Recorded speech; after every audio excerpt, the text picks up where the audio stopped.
hover, descent, landing, touchdown, and spin down.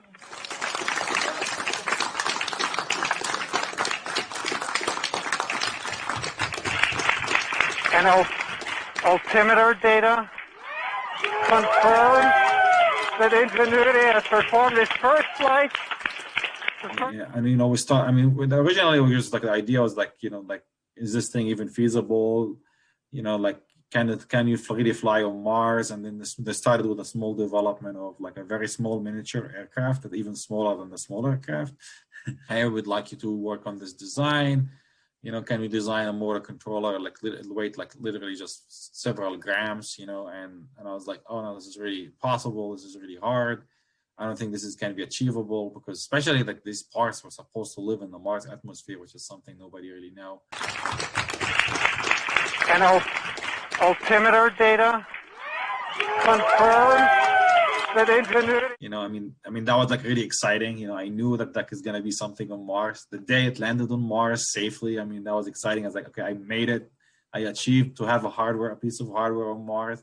And then the day it flew the first time, that was like, so much joy. Is like I was like, on a shout in the middle of the night, wake up half of the building, to like, just like, and just like my eyes literally teared, and just watching everybody in the JPR room, like, just like to feel like I feel like this one of the Wright brothers. It's just, I'm one of the guys works on the motor in the background, and I'm part of history, so it feel amazing. I feel amazing the second flight.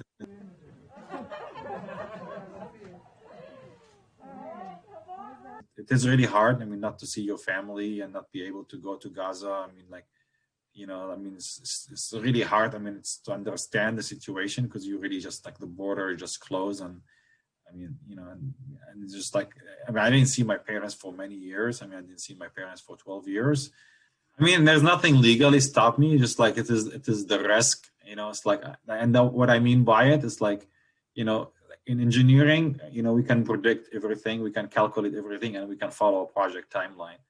If I do the same thing like with the situation in Gaza, it's like if I say I want to visit Gaza, what is the timeline?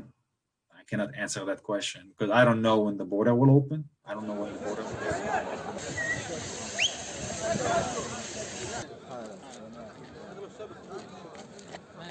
open.